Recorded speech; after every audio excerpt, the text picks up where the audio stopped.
Assalamualaikum warahmatullahi wabarakatuh. Apa khabar semua pelajar-pelajar biologi 4 sains? Mudah-mudahan semua berada dalam keadaan sihat walafiat ya. Jadi untuk kelas pada hari ini, cikgu hanya merakamkan sajalah kerana cikgu mempunyai urusan yang berkaitan dengan buku teks pada hari ini di sekolah.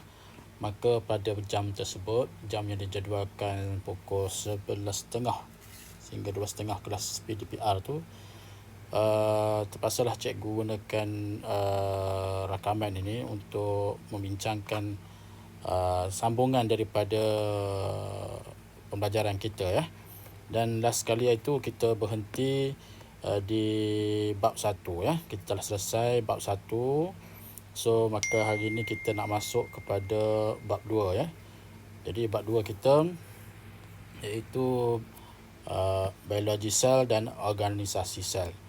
Jadi diharapkan semua murid 4 sains telah bersedia ya dengan pen, buku catatan untuk memastikan pembelajaran di rumah ni berjalan seperti biasa. Baik, kita lihat bab 2 ya, biologi sel dan organisasi sel ya. Jadi ungkapan dua perkataan ni, biologi sel dan organisasi sel ni, dia agak besar agak besar, dan tapi kita akan lihat secara spesifik lah kepada dia punya bahagian-bahagian dia, dan kita akan apa yang kita akan belajar dalam bab 2 ni. Jadi kalau kita lihat kepada skrin ya, kita lihat ada satu persoalan yang kita kena jawab yang mungkin menjadi persoalan kepada kita semua, iaitu berkenaan dengan sel sel manakah mempunyai jangka hayat yang paling lama Okey, jangka hayat paling lama. Okey, jadi ini persoalan yang mungkin kita kena cari explore sendirilah ya, sama ada dalam melalui bacaan buku, bacaan melalui search internet sebagainya ya. Jadi itu kita kena cari, dan dalam konsep belajar ni dia tidak terhad kepada buku teks saja ya. Jadi kita kena beyond, lebih daripada apa yang berada di depan kita. Terutama zaman canggih sekarang ni, maklumat di hujung jari kan. Baik. Tahukah anda semua bahawa kita secara sedar ataupun tidak sedar kita telah belajar tentang sel Kita telah belajar tentang istilah sel itu sendiri. Jadi sel ni kita akan lihat secara khusus dalam tumbuhan dan juga dalam sel haiwan.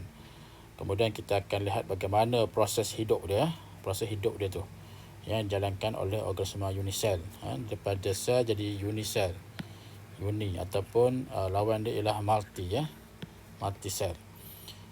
Kita nak tengok bagaimana dia punya proses hidup dia tu, kemudian apakah hubungan ataupun apakah hubung kait struktur sel khusus dengan fungsi sel, serta bagaimana urutan aras organisasi dalam organisma multisel. So itu kita punya skop tu lebih kurang macam tu lah ya, lebih kurang macam tu.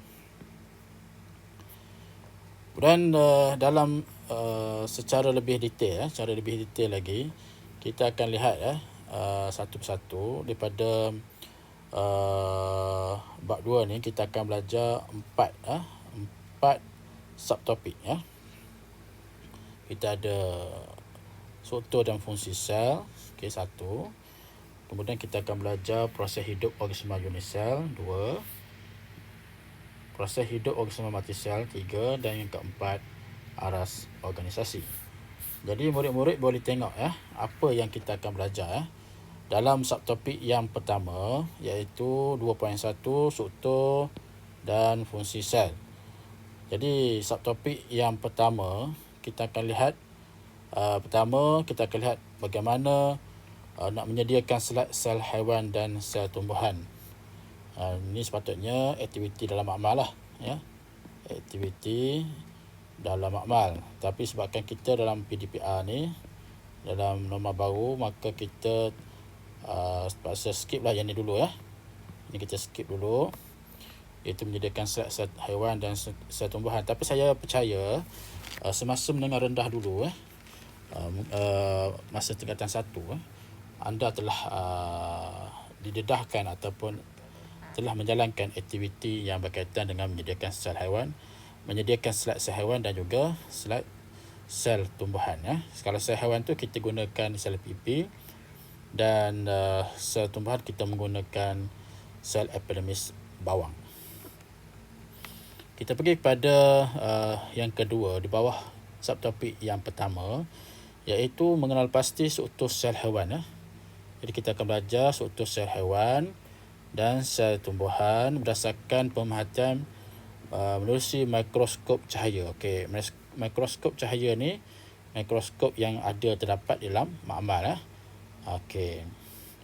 Yang tak ada makmal ialah mikroskop elektron.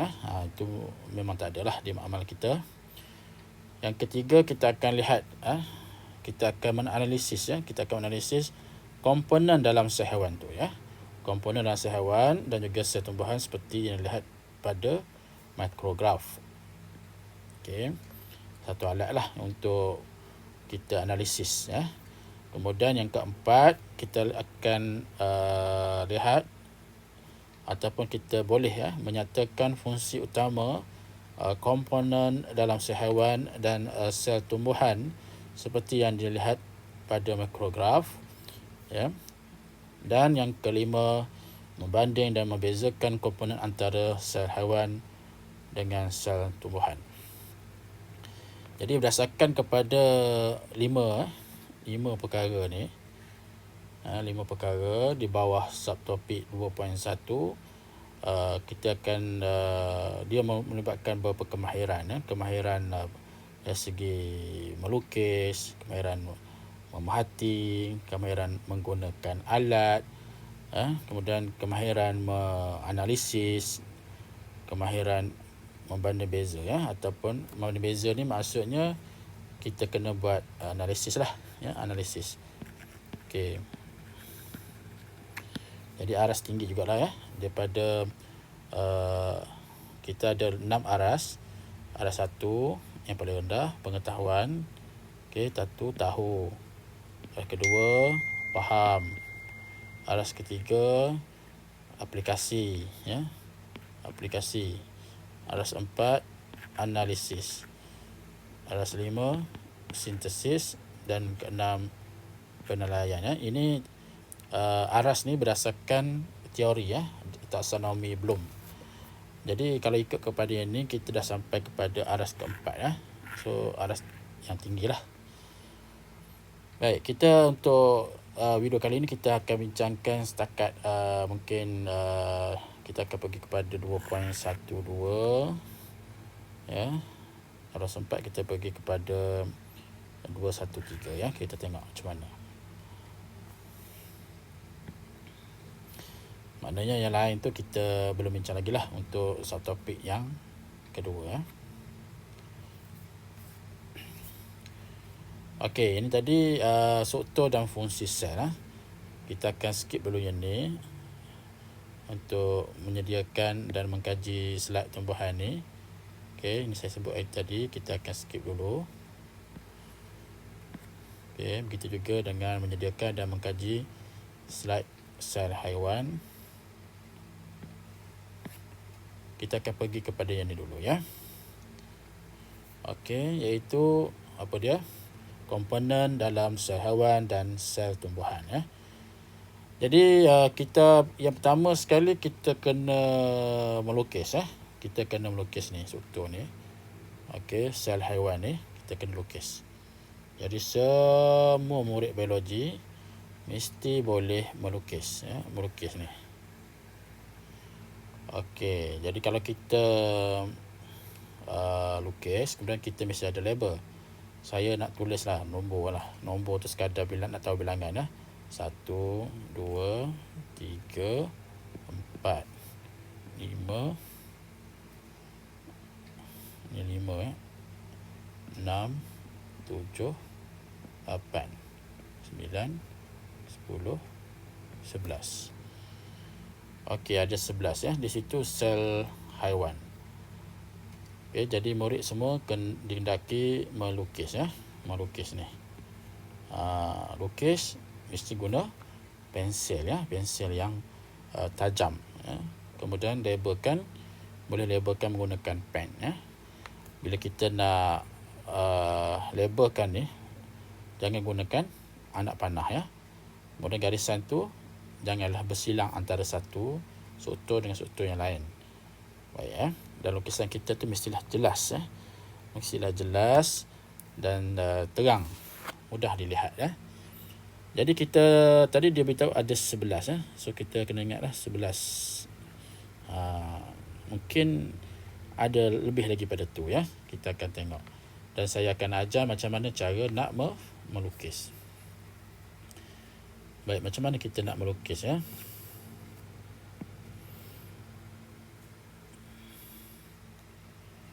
Okey, nak melukis persediaannya ialah menggunakan pensel 2B ya, pensel yang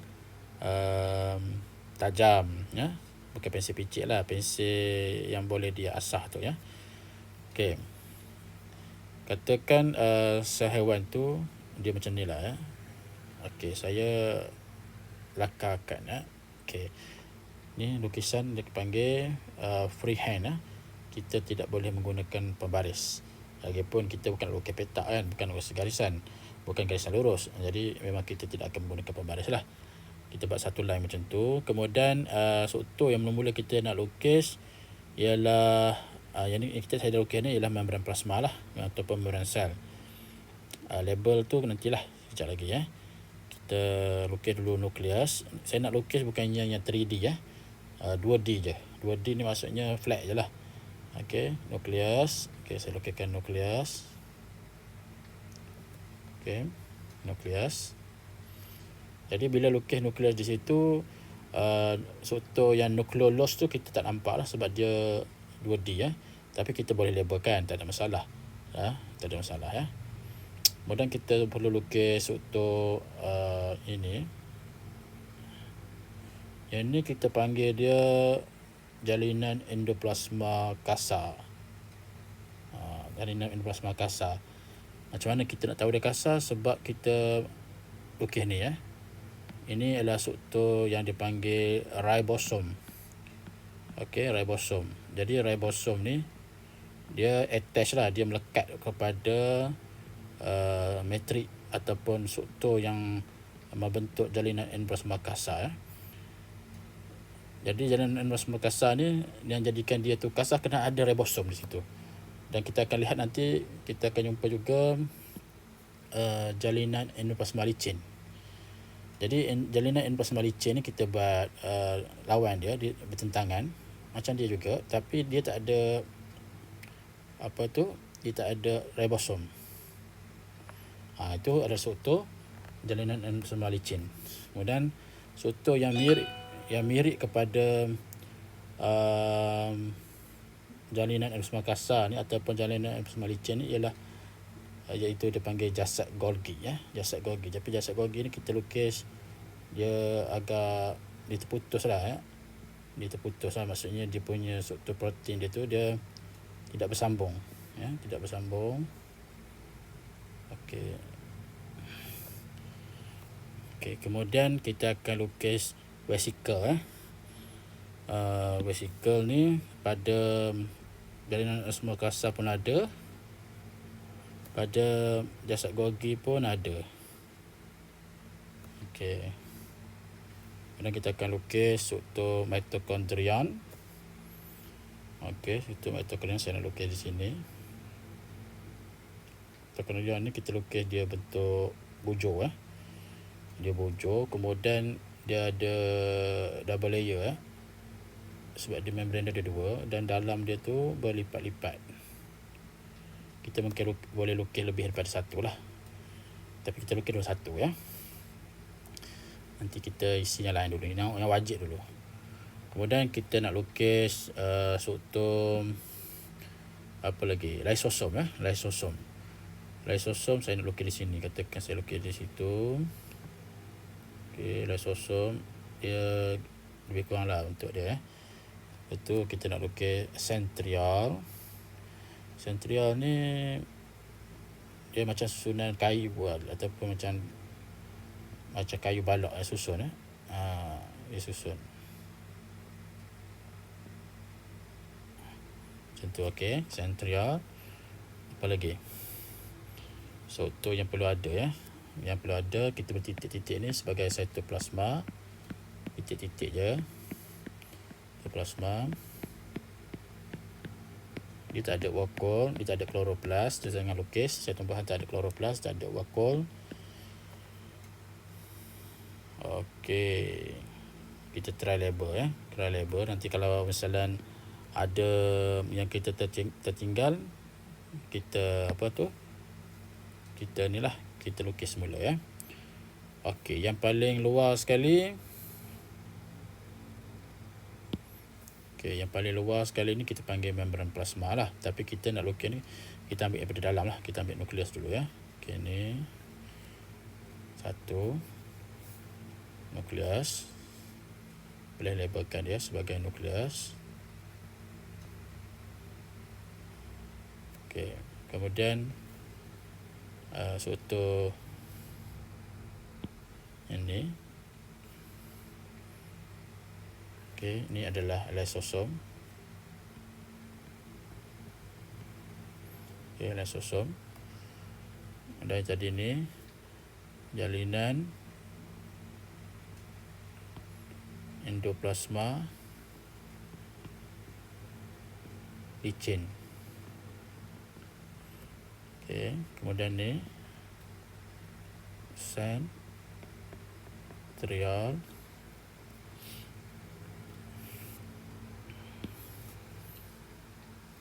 Kemudian ini jasad Golgi. Okey, jasad Golgi ni G tu kena huruf besar ya. Sebab nama orang jasad Golgi. Ini kita panggil dia vesicle rembesan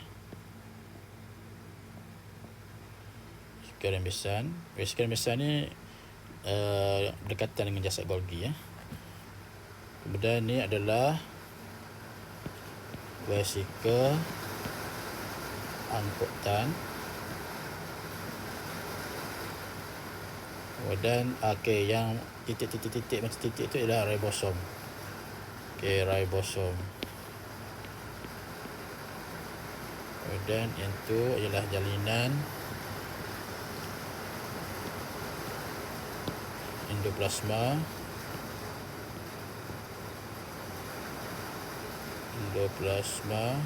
kasar. Kemudian yang titik dalam ni kita panggil dia cytoplasma. Kemudian yang luar tadi sekali kita panggil dia membran sel ataupun membran plasma. Membran sel ataupun membran plasma, keduanya boleh digunakan Kita tengok ada tak yang kita tinggal label ya.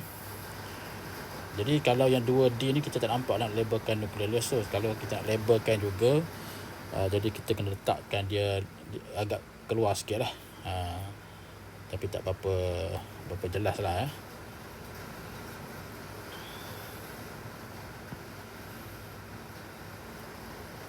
Okey. Jadi kalau kita kira bilangan dia tu, kita kira daripada sini 1, 2, 3, 4, 5, 6, 7, 8, 9, 10, 11. Jadi apa yang saya lukis pun ada 11. Jadi ini adalah sel haiwan. Okey, sel haiwan. Jadi apa beza dengan yang tadi? Kita tengok semula ya. Kita tengok semula. Nanti kita balik semula kepada nota tadi ya. Kita tengok, kita banding apa yang mungkin tertinggal. Mitokondrion. Mitokondrion saya tak labelkan ya. Saya tak labelkan mitokondrion situ. Jadi kita balik semula kepada yang tadi. Mitokondrion saya lupa nak labelkan di sini. Okey. Terbiru pula dah. Kita undur balik. Pergi balik ke dia punya ni Okey, itu adalah mitochondrion. Ejaan mitochondrion ni kadang-kadang boleh juga diterima. Mitochondrion ini pertama, ion. Mitochondrian, ian belakang dia, an. Atau lagi mitochondria, RIA, mitochondria. So 3 ejaan tu diterima lah. So makna di situ kalau ikutkan kepada tu jadi 12 lah. 12 sebab tambahan berapa lagi struktur. Cuma saya tak lukis di sini apa tu struktur nukleus nukleus. Okey, boleh tak kalau kita nak warnakan, warna lah, pulang lah tu, nak bagi cantik lah sikit katakan saya nak warna hijau Okey, warna hijau. Saya ni semua warna hijau. Kita besarkan sikit dia punya berus dia tu.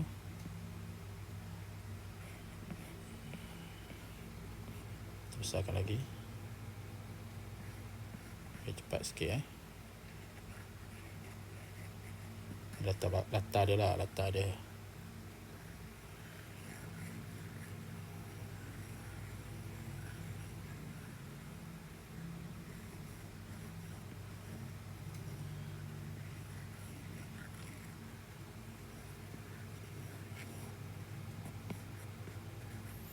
Okey, kemudian kita nak guna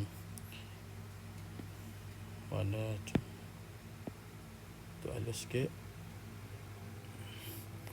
Tu nukleus. Okey, itu nukleus. Kita guna magic color lah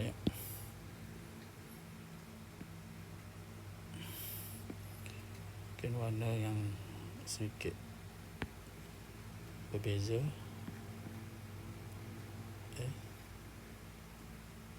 Allah, terpadam pula dah.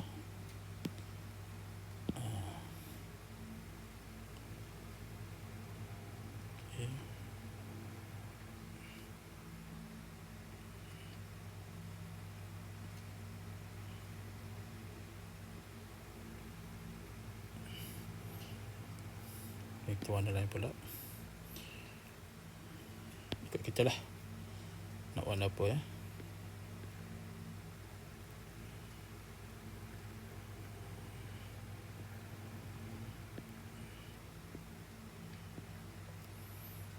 kita nak bagi terang sikit, kita ambil warna tua lah. Tekan saya nak warna grey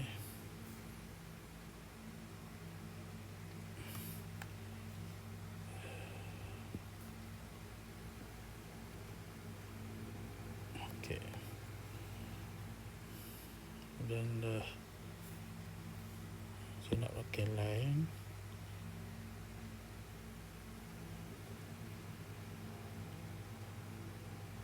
Tindak balik supaya dia timbul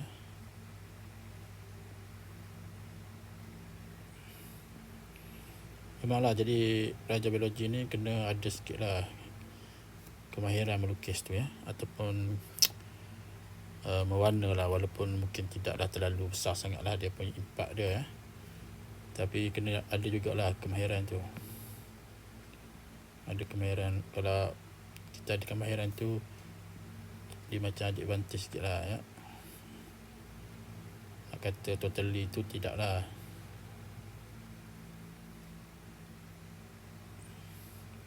Sebab dalam biologi ni kadang kita kena ada imajinasi yang tinggi sebab yang melibatkan kadang-kadang tu tumbuhan, kita belajar tumbuhan, haiwan, yang mana kita tak boleh semuanya kita boleh, tak semuanya kita boleh lihat dengan mata kasar kita Sebab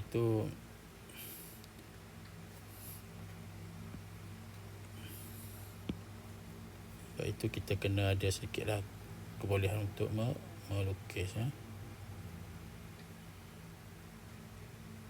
dia insya-Allah apa tu lama-lama boleh, insya-Allah ya. Lama-lama tu boleh. Saya yakin lah.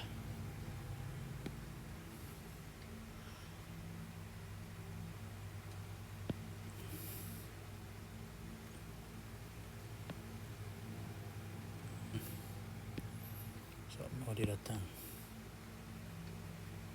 Okay.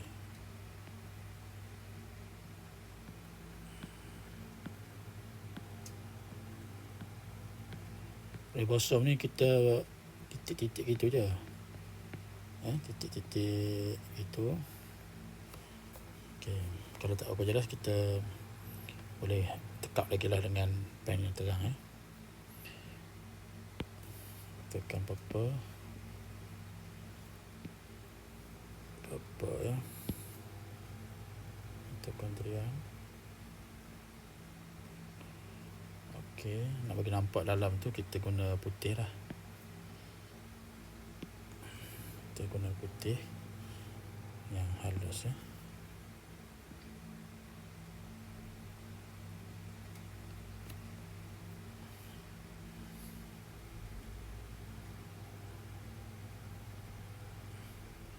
Tapi lukisan kita tu kena freehand, kita tak boleh shading. Tak boleh shading, tak boleh ada apa tu lorekkan. Tak boleh jangan pantalannya.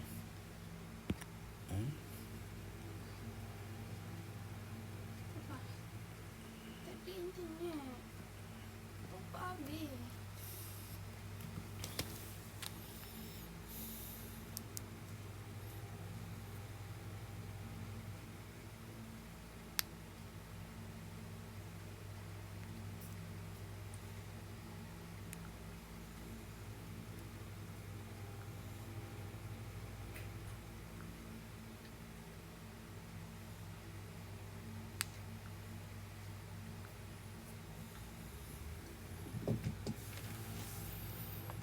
Okey lah itu ya. Okay, kita baki sikit berapa struktur ni. Struktur jalinan invisible licin ni. Kasar sangat. Kecil sikit ni.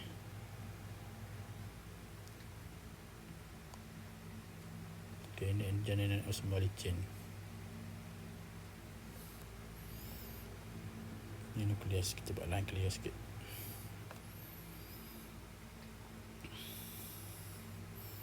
Kita panjang tadi.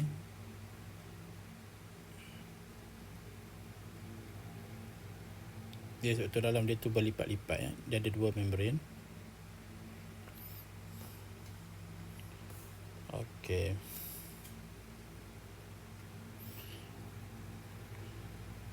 Jadi itulah struktur dia ya. Nanti kita akan sign dulu awak semua. Baik.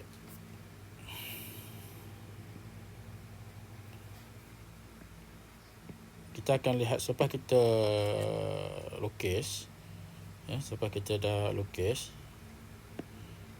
ya, kita kena tahu dia punya struktur pula ya, struktur dan fungsi dia ya. Struktur dan fungsi dia kita akan lihat satu persatu. Bermula dengan mitokondrian ya. Mitokondrian komponen sel berbentuk rod atau spera. Ini maknanya dia punya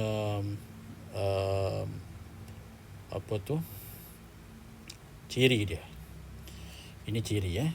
Okey, ciri ataupun dia punya features ataupun dipanggil struktur dia tu, yang terdiri daripada 2 lapisan membran, iaitu membran luar yang licin, luar ni licin, dan membran dalamnya berlipat-lipat ya. Dalam ni berlipat-lipat. Ini adalah gambar melalui mikrograf.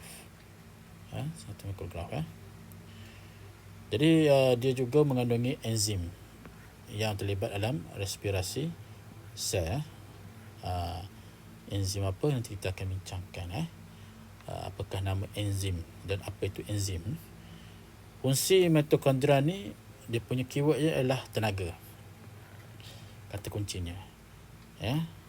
iaitu tapak penjanaan tenaga ya, melalui proses pengoksidaan glukosa.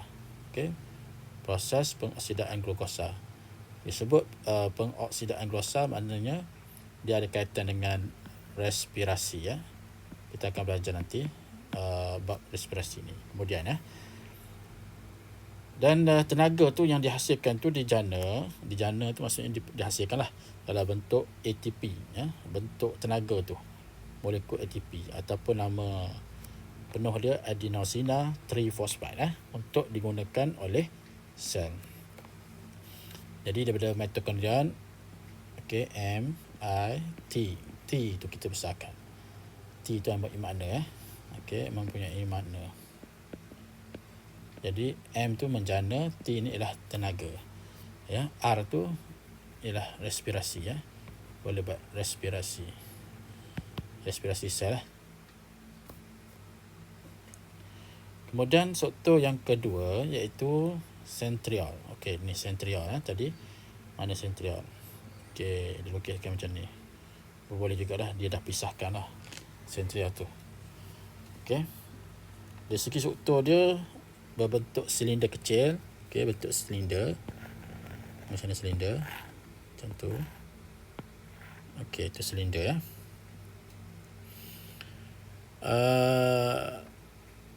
Yang wujud secara berpasangan dalam sel. Kalau berpasangan tu maksudnya dia kena ada dua lah. So kurang-kurangnya dia ada dua. Okey, dia ada dua ya. Terdiri daripada susunan mikrotubul kompleks. Jadi susunan mikrotubul kompleks tu mesti mana yang saya lukis sebelum ni lah, seperti kayu balak, susunan kayu balak tu lah. Tidak wujud dalam sel tumbuhan. Jadi sel tumbuhan tidak mengandungi centriole. Apakah fungsinya? Fungsi dia membentuk gentian gelendong. Apa itu gentian gelendong? Kita akan belajar nanti dalam bab pembahagian sel ya. Semasa pembahagian sel dalam sel tumbuhan. Okey, itu centriole. Kemudian jasad Golgi. Struktur dia atau ciri dia terdiri daripada satu timbunan kantong pipih selari. Mana jasad Golgi ini dia? Ini jasad Golgi ya. Ni. Okey, kalau ikutkan gambar sebab dia ni 3D ya. Di 3D. Yang saya lukis tadi dia macam tu lah ya. Tu. Itu kalau 2D. 2D dengan 3D lain lah. Kantong pipih selari. Ni selari ya. 1, 2, 3 selari. Yang set satunya dilapisi oleh membran unit tunggal. So dia berasingan lah. Satu ya. Membran baharu ditambah pada satu hujung jasad Golgi dan vesika digentingkan dari hujung yang satu lagi. Jadi yang saya lukis vesika rembesan tu, itu adalah daripada jasad Golgi itu sendiri ya. Dia digentingkan. Genting itu maknanya sampai satu tahap bila dia nak menambahkan dia punya membran baharu, dia akan putuskan lah dia punya bahagian membran yang sedia ada tu untuk menghasilkan membran baru ya. Fungsi dia memproses, mengubah suai, membungkus, mengangkut. Ada 4 dia punya kata kerja dia ya, ataupun kerja dia: memproses, mengubah suai, membungkus dan mengangkut bahan kimia. Jadi bahan kimia tu ada 4 di situ, iaitu protein, karbohidrat, glycoprotein dan juga fosfolipid tapi tak dinyatakan di sini. Tapi sebenarnya dia gabungan karbohidrat dengan protein ya, gabungan protein. Jadi kalau ikut sini macam soalannya ada 3 lah, iaitu protein, karbohidrat dan juga glycoprotein. Tapi sebenarnya dia juga terlibat dalam pengangkutan fosfolipid. Tapi tidak dinyatakan sini, tak apalah. Okey. Itu fungsi dia bagi jasad Golgi. Yang seterusnya membran plasma ni, yang luar sekali tadi ya, lapisan luar sekali. Membran plasma ni terdiri daripada membran luar yang menyeliputi keseluruhan kandungan ya. So dia cover the whole the composition of cell yang dibina daripada dia punya binaan dia adalah protein dan fosfolipid ya. Protein dan juga fosfolipid. Mungkin kita akan bincangkan istilah fosfolipid ini dalam bab yang seterusnya nanti ya. Selaput nipis dan kenyal ni dia punya ciri dia ya. Dia punya ciri dia nipis dan kenyal. Apa itu kenyal? Kita akan bincangkan juga nanti. Dan dia punya struktur dia ni bersifat telak memilih.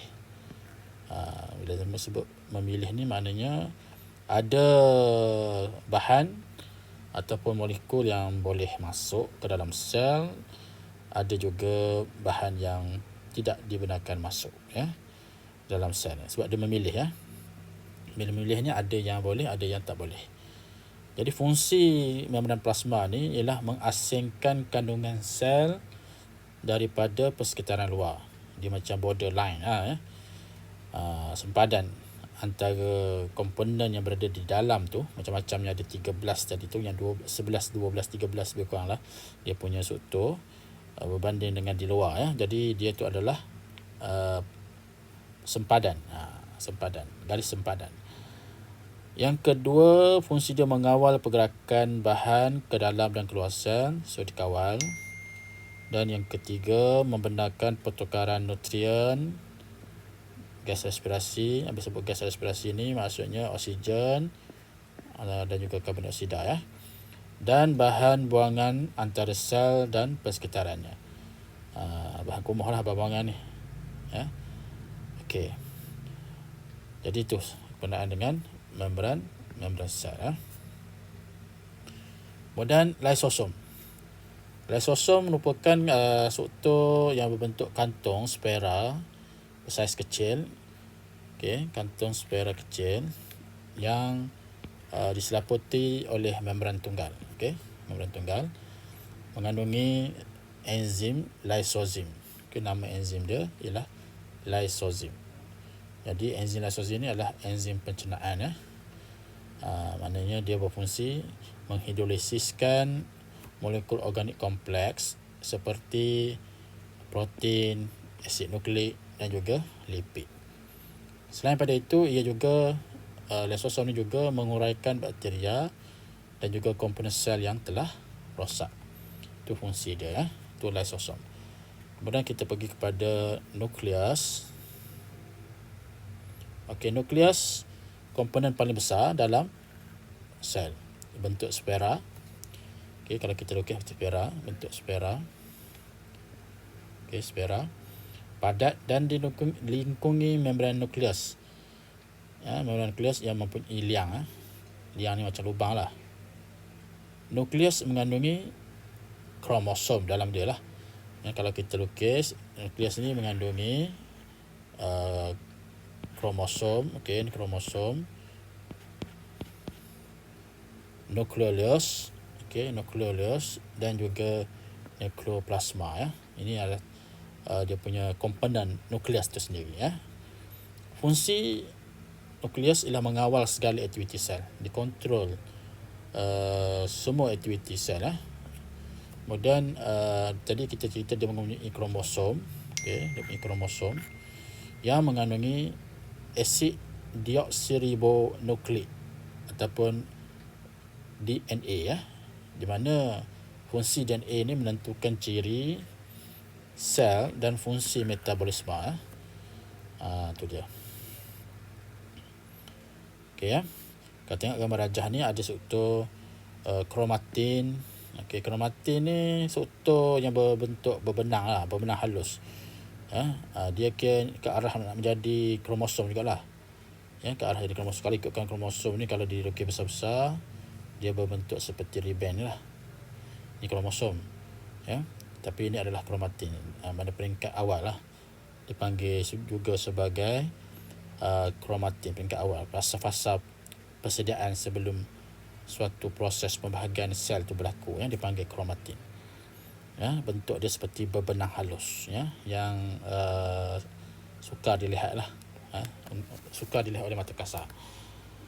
Struktur yang lain ni telah dinyatakan tadi, iaitu ada nukleolus.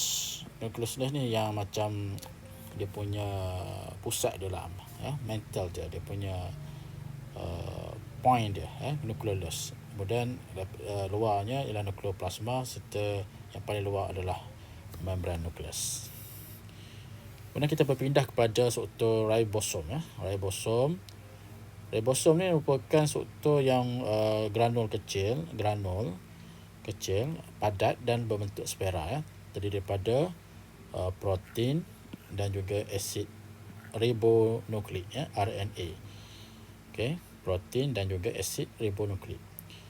Jadi ribosom ni terdapat pada permukaan jalinan endoplasma kasar seperti yang saya sebutkan tadi, ataupun dia boleh je sebenarnya wujud bebas pada cytoplasma. Dia tak semestinya dia menempel pada jalinan endoplasma kasar. Fungsi dia satu je, merupakan tapak sintesis protein. Okey, sintesis ni maksud dia ialah membina termasuk sintesis. Dia membina protein. Okey.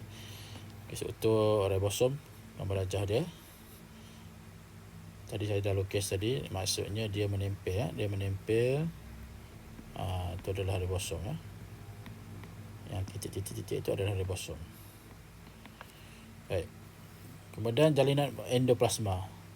Jadi jalinan endoplasma ni umum lah. Dia ada dua. Satu jalinan endoplasma licin, satu lagi jalinan endoplasma kasar. Secara umumnya terdiri daripada satu sistem rongga cepir berlipat yang bersambungan. Okey, jadi bila kita lukis tu dia kena bersambungan. Okey, bila kena tahu juga lah tu. Takut terlukis macam jasad Golgi ya. Kemudian membran jalinan endoplasma berbentuk jalinan berterusan dengan membran nukleus. Maksudnya dia hampir lah. Kita tekan nukleus, sebab tu saya lukis tadi dekat dengan nukleus ya. Dia sebenarnya dia ada sambung lah. Dia bersambung sebenarnya ni. Dia bersambung ya. Dia bersambung. Terdapat dua jenis endoplasma, iaitu jalinan endoplasma kasar yang mempunyai ribosom yang terlekat pada permukaannya, dan satu lagi ialah jalinan endoplasma licin ya, tidak mempunyai ribosom. Lukisan dia lebih kurang sama ya, tetapi dia tidak mempunyai ribosom. Okey. Fungsi secara umumnya dia mengangkut bahan dalam sel. Ya, dia kata kuncinya lah mengangkut. Yang kedua, menyediakan permukaan luas untuk pelekatan enzim dan tindak balas biokimia. Jadi bentuk dia yang berlipat-lipat ni, dia memberikan permukaan luas untuk pelekatan enzim dan tindak balas biokimia. Ketiga, jalinan endoplasma kasar. Ini dia fokus kepada jalinan endoplasma kasar mengangkut protein yang disintesiskan oleh ribosom. Jadi kalau kita bincang tentang ribosom, dia mensintesiskan protein. Tapi jalinan endoplasma kasar ni dia angkut protein yang disintesiskan oleh ribosom. Dia nak angkut pergi ke mana? Itu kita nak tahu juga ya. Kalau kita cerita lebih panjang, maknanya dia angkut protein yang disintesiskan oleh ribosom ni ke jasad Golgi ya. Ke jasad Golgi. Jasad Golgi. Itu dia punya destinasi dia ya. Kemudian jalinan endoplasma licin pula mensintesis, membina lah dan mengangkut kolesterol dan lipid serta menjalankan detoksifikasi dadah. Detoksifikasi ni maksudnya dia nak nyah toksik dadah ya, daripada badan kita, daripada darah kita ya. Itu fungsi jalinan endoplasma licin. Dan dia juga berfungsi sebagai hasil sampingan metabolisme. Okey, itulah fungsi jalinan endoplasma licin. Biasa kita guna short form lah, tapi short form ni tak boleh pakai ya. Tak boleh pakai. Contohnya kita kata jalinan endoplasma kasar JEK, kita sebagai nota tak apalah, tapi bila kita nak tulis, kita kena tulis nama penuh. Sebab JEK ni kita tak terima ya, sebagai kita kata ganti ya bagi nama penuh dia ya. Kalau DNA boleh, tapi JEK tak boleh. Okey, sebab JEK ni dia peringkat Malaysia je. Dia peringkat dunia kita tak panggil JEK ya. Kalau bahasa Inggeris pun nama dia sebagai Rough Endoplasmic Reticulum RER. Tapi RER pun kita tak terima lah sebagai diterima sebagai nama dia ya. Kecuali kita kena bagi nama penuh. Kena tulis nama penuh dia, Rough Endoplasmic Reticulum. Begitu juga dengan jalinan endoplasma licin, kita tak boleh tulis JEL, kena tulis nama penuh ya, ataupun SER, Smooth Endoplasmic Reticulum pun tak boleh. Tapi untuk maksudnya kalau kita untuk belajar lah, kita nak belajar, nak buat nota, tak apalah, sebagai mempercepatkan kita punya urusan. Tapi bila exam kita tak boleh jawab macam tu ya. Baik, itu itulah fungsi jalinan endoplasma ya. Ada lagi tak? Okey, ini dah masuk kepada tumbuhan. Nanti kita akan sambung dalam video yang seterusnya ya.